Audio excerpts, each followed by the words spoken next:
Dear students, very good morning. Welcome to our physics class. In physics, we have completed 6 units. The last unit is gravitation. I think you all have learned that all the questions from gravitation unit. With that hope, we will start off today's session. Today, we are going to start the 7th unit, properties of matter. The lower class onwards, you may have heard that in this universe, everything is made up of matter. Matter consists of atoms and molecules, etc., etc. Isn't it?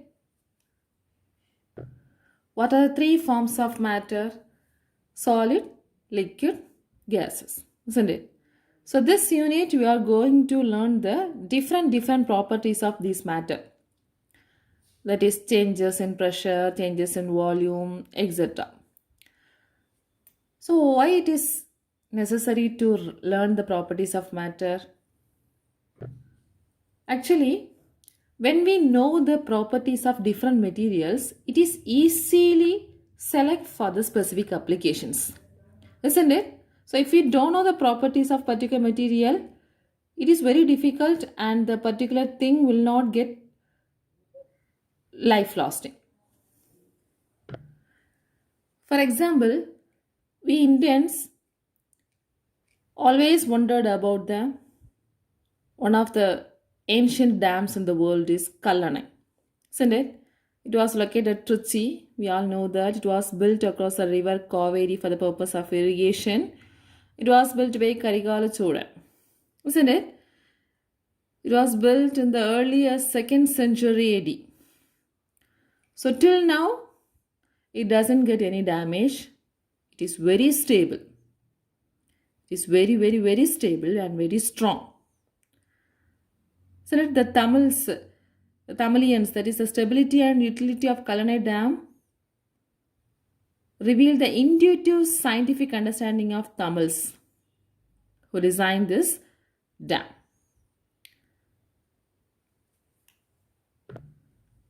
Similarly, when they are constructing the flyovers and overbridges and all, they have to select the particular material, proper material. They should concentrate heavy vehicles fly over this bridge and some soldiers will be marching over the bridges. So all these things they have to concentrate in mind and they should design the bridges and all. Isn't it? So without the effective design of the suitable materials, these bridges or flyovers will not be stable. So it is a very essential to know the properties of different materials. So, study of properties of matter is very essential in selecting any material for specific applications. For example, in space applications, they should be of selecting lightweight materials but should be strong. Lightweight materials but should be very strong. And human organ replacements. In this, they should use the biocompatible materials. And radiotherapy analysis, that is in medicine, artificial body fluids are used. Like the solid materials, fluids also should be used as lubricants or fuel should possess certain properties, etc. So in this unit, first we are going to understand the microscopic concept of this states of matter. Microscopic understanding of various states of matter. Actually, this microscopic understanding was established in the 20th century. Only in 20th century. In this universe, everything is made up of atoms. If so, why the same material exists in 3 forms? For example, water. Water exists in 3 forms such as ice, water and gaseous steam. Isn't it? So here the water made up of the same type of molecules, 2 hydrogen atoms and 1 oxygen atom. Then how this exists in 3 different forms? Let's see.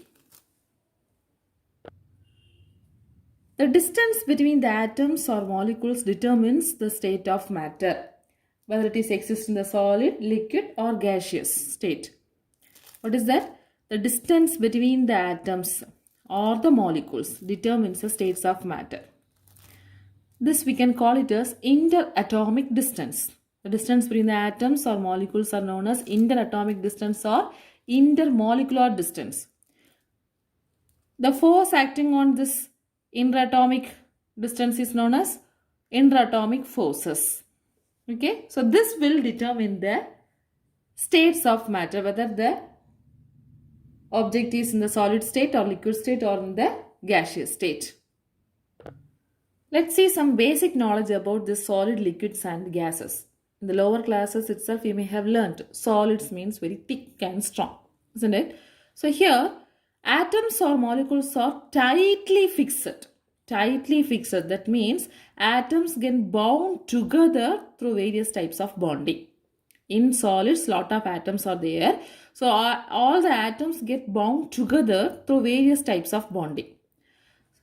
Due to the interaction between the atoms, they position themselves at a particular interatomic distance. Okay? What is interatomic distance? The distance between the atoms, typically within a molecule.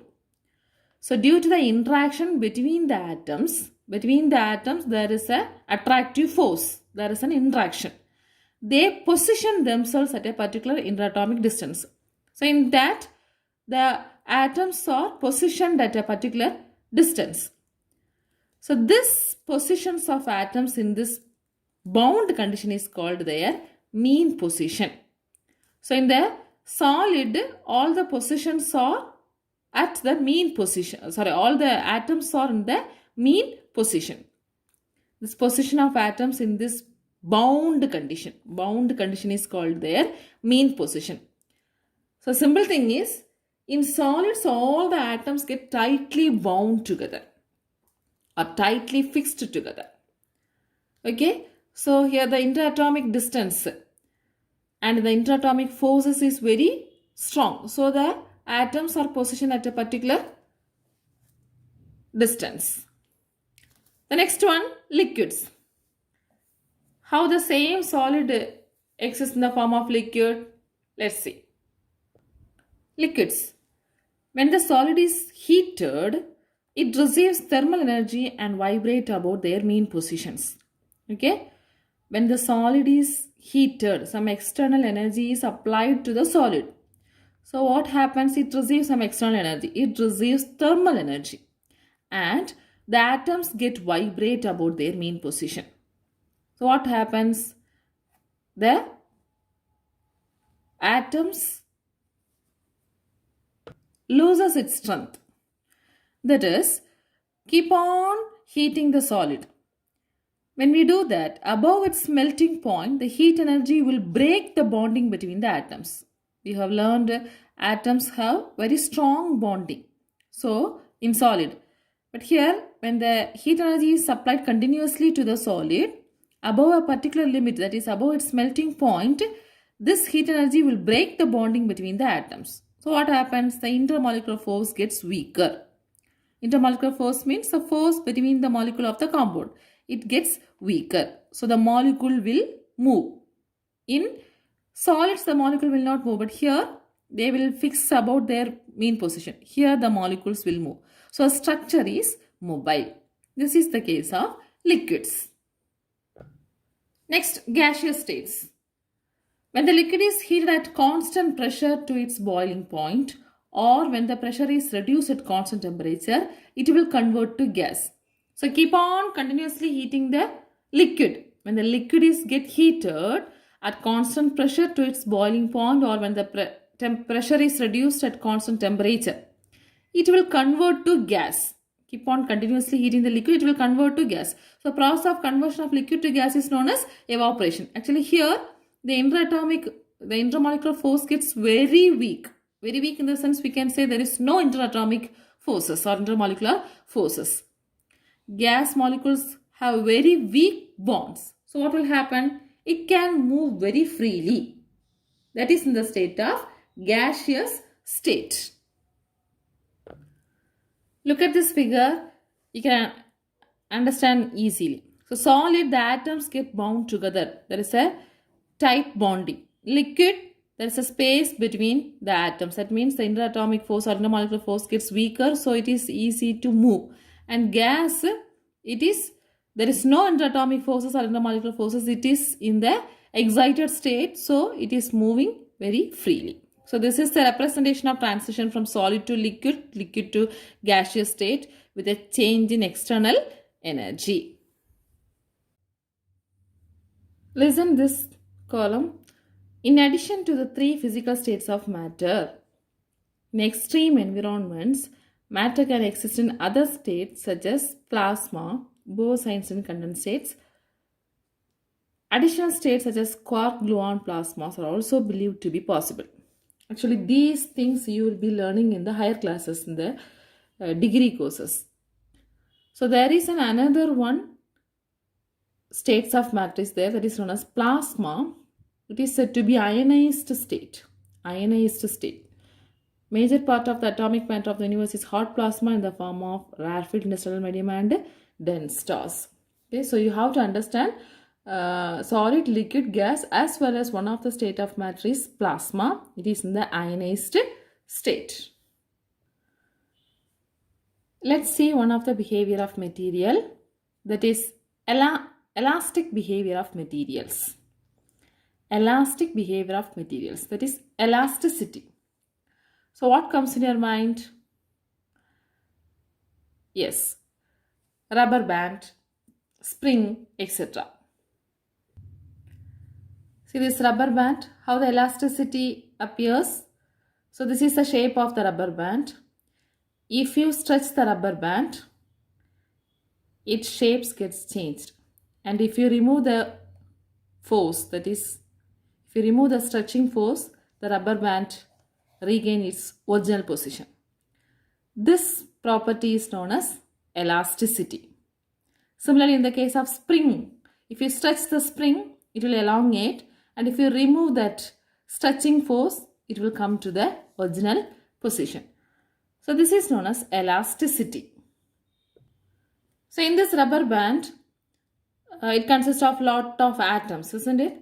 Atoms bind together. So every atoms occupy its particular positions.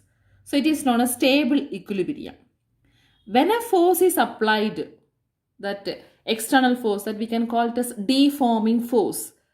When a deforming force is applied on a body, so when a stretching force is applied, what will happen? The positions of these atoms get changed.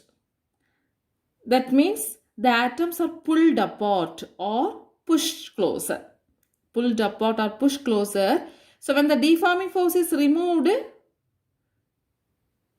the force of attraction or the repulsion restore the atoms in their equilibrium position, isn't it? So when you apply the force, the atoms are pulled apart or pushed closer. When you remove the force, it will regain its stable equilibrium position. So what is elasticity?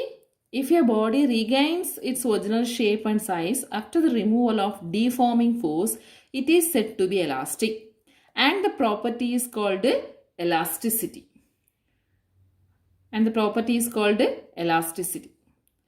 So what is deforming force? The force which changes the size or shape of the body is called deforming force. Here I stretch the rubber band. The stretching force is known as deforming force.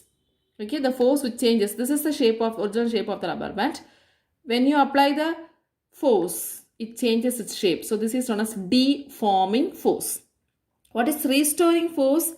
This is actually acting in the opposite direction. If you remove the deforming force, an opposite force is created in this rubber band itself to regain its original force. That is known as restoring force. Restoring force will be automatically created in the objects when you remove the deforming force.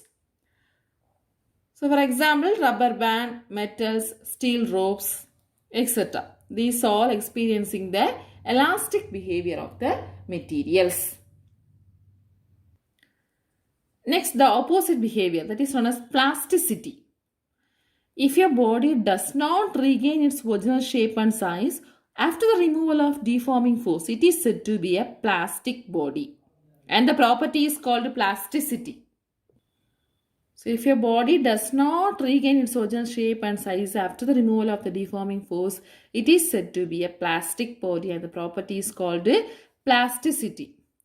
We know that if you stretch the rubber band beyond the limit, it will break. That is known as the plasticity. The best example is glass. So, do you understand about elasticity and plasticity? Also, you should know the concept of deforming force and restoring force. Deforming force means when a force is applied, the size or shape of the body may change. Sometimes the changes may not be noticeable. Okay, it cannot be seen in our naked eye, but there exists a deforming force.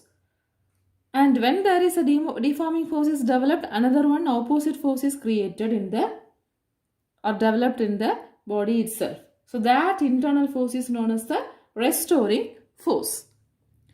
Now let's move on to the next topic, stress and strain. Stress and strain. First, let's see what about stress. Stress is equal to force per area. The force per unit area is called stress. It is denoted by the symbol sigma. Sigma is equal to force per area. Force acting per unit area is equal to F by A. Stress. What is the SI unit of stress? So what is the unit of force? Newton. What is the unit of area? Meter square. So Newton meter raised to minus 2. Or else we can use another one formula also, that is known as Pascal, because force per area is pressure. So we can use the unit Pascal for stress. And its dimensional formula. What is the dimension?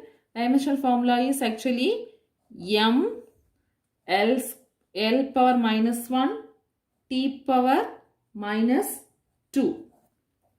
We know that what is the dimensional formula for force? Mass into acceleration. So m mass, acceleration LT raised to minus 2, and area L square. So if you simplify this, m L power minus 1 T power minus. This is the dimensional formula for stress. Also, the stress is a tensor. So tensor is a mathematical term like scalar and vector. It is merely a generalization of scalars and a vector. Okay, tensor you will be learning in the mathematics in the higher classes. So anyway, you have understand about stress. Stress means force per area. Now let's see the type of stress. Mainly there are three types of stress. They are longitudinal stress, volume stress, and shearing stress. What are the three types of stress? Longitudinal stress, volume stress, and shearing stress. Let's see one by one. Longitudinal stress. This stress is actually based on the changes occur in the length by the application of deforming force. Linear changes, L. Changes occur in length by the application of deforming force. So the area gets changed. So force acting per area is known as stress. That is known as longitudinal stress. Consider the object in the shape of the cylinder like this. If you apply the force, or if you are stretching this object, the force is acting in this direction. So if you stretch this cylindrical object in both the ends, what will happen? The length of this cylinder may increase. Am I right? So the deformation sometimes may be noticeable, sometimes may not be noticeable with our naked eye. So there is a change in length occur. So because of the change in length, there is a change in area. Okay. Also, in another one case, the same cylindrical body, if you apply the force in this direction, we are compressing the object. What will happen? The length of the object gets decreased. The length of the object gets decreased. So this is also the because of the application of deformation force. So there is also changes in area. So force acting on the area always constitutes the stress. So longitudinal stress, there is a change occur in the lengthwise. Here there are two types we have discussed. The two types actually known as, one is tensile stress and another one is compressive stress. Tensile stress and compressive stress. Both tensile stress and compressive stress are known as longitudinal stress. What is that? That is, when the stretching force is applied on this cylindrical body. So consider this one. If you apply the force in this direction, there is a changes in length. That means there is a changes in area. Suppose consider this as a changes in area delta A. When you apply the deforming force, automatically there is an restoring force is developed, isn't it? And here the internal forces on the two sides of delta A may pull on each other. Both the ends it may pull on each other. So it is stretched by equal and opposite forces. So this stress is known as tensile stress. Tensile stress. So there is an elongation in the object occurs because of the deforming force. That is known as tensile stress. And when the force acting on the two sides of delta A, that is compressive force is acting on it, the length get decreases. That means the delta A is occurs, the changes in area occurs.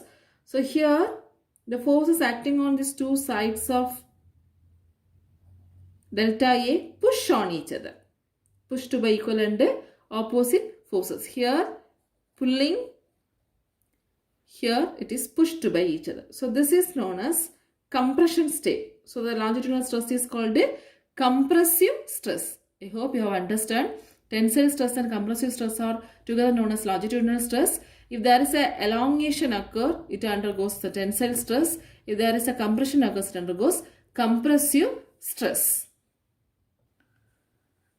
Here, note one point, the forces are acting normal to the area of cross section of the object. Normal always perpendicular to the surface area. Okay, either this tensile stress or compressive stress, both the stresses, the force is acting perpendicular to the, so this is the surface area. So area, when we are drawing, this is the area, the force acting on this area in the perpendicular direction. You understand? The next one, volume stress. So here obviously the changes occur in the total volume of the objects. Suppose we consider the object like this and the force acted everywhere on the surface. Here, all the sides the forces are acting. What will happen? Here the forces are acting inward direction, so the total shape may change like this, isn't it? So entire volume gets decreased. Similarly, if you apply the force in this direction, the total, everywhere the forces are acting, so total shape of the volume gets little increased. So there is also volume changes. So this is known as volume stress. If the forces acting everywhere on the surface such that the force at any point is normal to the surface and the magnitude of force on a small surface area is proportional to the area. Understand? So when the forces acting everywhere on the body, all the sides, the shapes get changed. Either may decreased or increased. The total volume gets changed. So this is known as volume stress. That is force acting per area is known as volume stress. It was denoted by sigma V. Sigma V is equal to F by A. This is related to hydraulic stress also. It is given in your book as When an object is immersed in a liquid, listen, so this is a bottle. Here the water is filled or the liquid is filled and a spherical ball is immersed on it. What will happen? So because of the high pressure of this water, this object is in the compressed state. Compressed state in the sense the force will be acting everywhere on this spherical ball. So there is a compression state. Compression state means there is a volume decreased. Everywhere the force are acting, but there is no change in shape. The spherical shape is continuous, but the volume gets decreased because of the compression. Okay, volume gets decreased because of the compression. And here there is an internal force developed that is in the opposite direction. That is known as restoring force. So this restoring force per unit area is known as the stress, volume stress or hydraulic stress, changes in volume. So we can say it is a volume stress. Also you have to notice everywhere the force acting on the spherical ball is perpendicular to the surface of this spherical ball. F is perpendicular to the area. So the force per unit area is called volume stress, or sigma V is equal to F by A. This is nothing but the same as that of pressure. The next one, this shearing stress, otherwise known as tangential stress. Tangential stress. So here there is a changes in angle. Consider the object like this. Here the forces are applied in this direction. One force is applied here, one force is applied here. And keep it in mind, the one of the face is fixed in the surface. And here the forces are acting parallel to the surface area.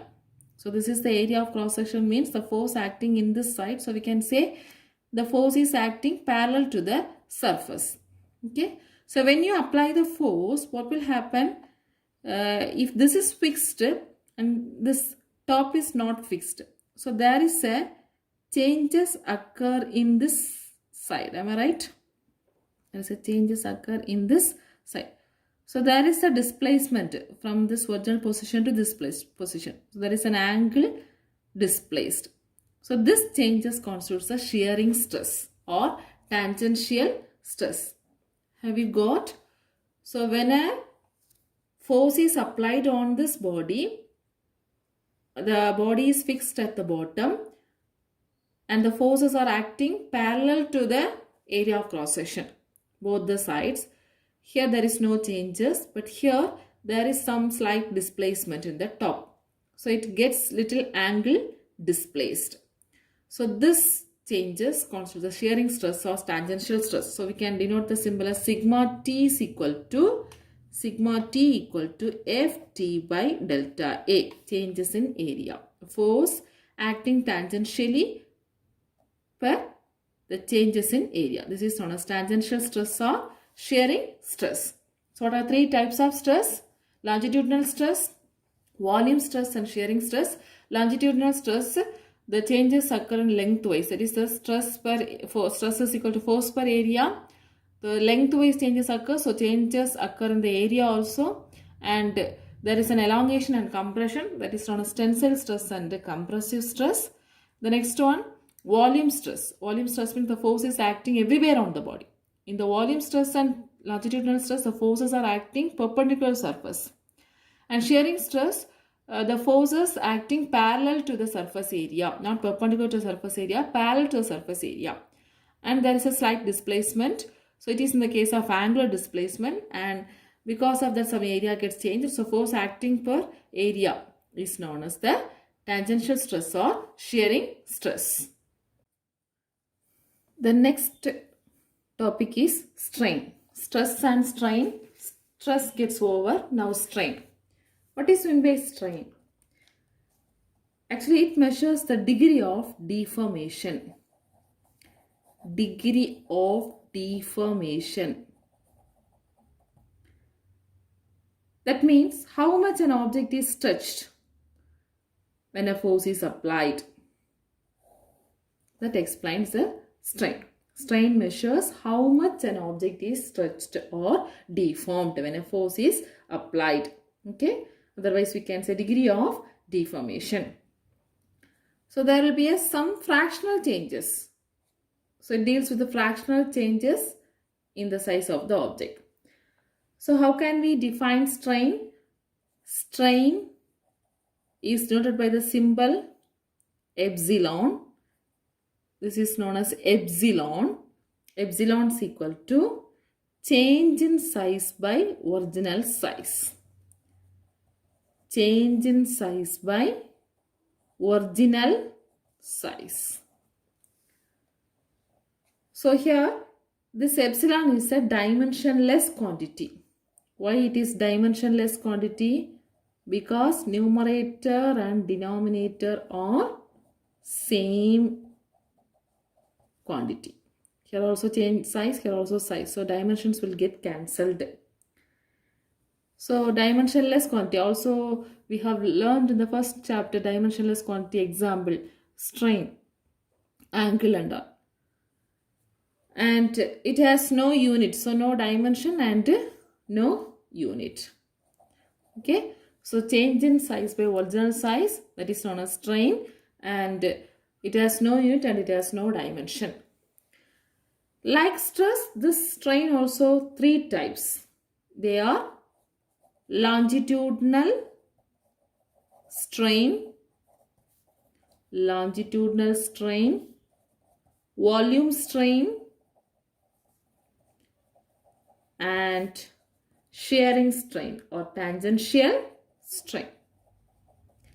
Shearing strain or tangential strain. The type of stress. So what is longitudinal strain? Longitudinal strain.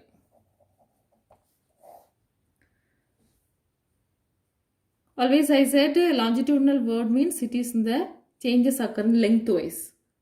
So how can we write the longitudinal strain is ratio of change in length by original length. Change in length by original length. So epsilon L is equal to change in length. Change in length by original or natural length. Suppose a rod of length L is pulled by an equal and opposite forces. The longitudinal strain is denoted by delta L by L. L is the original length. This is L. L is the original length. Suppose the force is applied, the length may get elongated or compressed. So there is a change in length occurs. So change in length by original length is known as longitudinal strain. Like stress, this also have two types, tensile strain and compressive strain. Tensile strain and compressive strain. I hope you can explain this. Tensile strain means if the length is increased from its original length, then it is known as tensile strain. So we can say increase in length by original length. Increase in length by original length is the explanation of tensile strain. What is compressive strain? Yes, decrease in length by original length. Decrease in length by original length. So longitudinal strain, it consists of two types, tensile strain and compressive strain. Tensile strain means if the length is increased from its natural length, it is known as tensile strain. So increase in length by original length. Compressive strain means if the length is decreased from its original length or natural length, it is known as compressive strain. Clear? So delta L by L. The next one, volume strain. So when an object is or a body is subjected to a volume stress in the sense everywhere the forces acting on this body, the volume gets changed. Let V be the original length, original volume of the body. before the stress, before stress. After applying the stress, the volume may change into V plus delta V, or we can say V minus delta V. Okay, so what is volume strain? Volume strain is denoted by a symbol epsilon V, that is equal to change in volume. Change in volume divided by original volume. That means delta V by V. Delta V by V. So there's some fractional change may occur in the volume. Clear? And the next one, shearing strain. Shearing strain, or you can say tangential strain. So here already I have explained the case of stress. Anyway, in your book one cuboid is given. So here the changes occur in the angle. Isn't it? Changes occur in the angle constitutes the shearing stress. So change in the angle divided by the original angle is known as the shearing strain. So listen, this is the original position of an object before applying the stress. Let's consider this as A, B, C, D, and here the bottom gets fixed. Okay, now because of applying the tangential force in this direction, the bottom gets no changes, but the top gets little change occurs. So A dash and B dash, but there is no change in the bottom. So this much angle, the top position of this object gets changed. Okay, now how can we write the shearing strain? Shearing strain, or simply we can say shear. It is actually epsilon S. It is obtained by finding the tan theta from this figure. So look at this triangle. Actually this is the original cuboid. After applying the tangential force in this direction, it will go slight deformation. So tan theta is equal to opposite side by hypotenuse. Opposite side means A dash divided by what is hypotenuse? A dash C. The slight changes may there in your book. Anyway, it is the concept. A dash by A dash C. Sorry. S. So what is A dash? Let's consider the changes may X. The displacement may X, and the height of the object may taken as H. So we can write X by H. X by H. So for a smaller angle tan theta, theta will be equal to, tan theta is equal to theta. If the angle is very small, tan theta will be equated to theta. Okay. So we can write epsilon S is equal to X by H is equal to theta. So this is known as the shearing strain or shear. Shearing strain or shear, or we can say angle of shear. Angle of shear. Understand? So strain we have discussed, that is change in length or change in size by original size. There are three types: longitudinal strain, volume strain, and shearing strain. Strain is a dimensionless quantity, it has no unit. And last one more point, that is elastic limit. Elastic limit. For everything there is a limit. Beyond the limit, it changes its state, isn't it? So here, what is elastic limit? The maximum stress within which the body regains its original size and shape after the removal of deforming force is called the elastic limit. What is elastic limit? We know that when we stretch the rubber band, there is a limit to regain its original position. So beyond that limit, if you stretch the rubber band with very high force, it will break. We know that. So what is in the elastic limit? The maximum the maximum stress within which the body regain its original position or regain its original size and shape after the removal of deforming force. After the removal of deforming force. Elastic limit. The maximum stress within which the body regain its original size or shape after the removal of deforming force is called the elastic limit. So if we exceed this deforming force, the body acquires a permanent deformation. It lost its elasticity. Okay, so this is about elastic limit. So today we have discussed the 7th chapter, the introduction part. Basically, what is intermolecular force and what are the forms of matter, solid, liquid, gases, and its basic understanding. Then elastic behavior of materials, that is elasticity and plasticity, and the important concepts stress and strain and its types. So learn the questions. What is elasticity? What is plasticity? Then explain about stress and strain and its types. Then define elastic limit. I hope you have understood today's class. Thank you, students. Study well.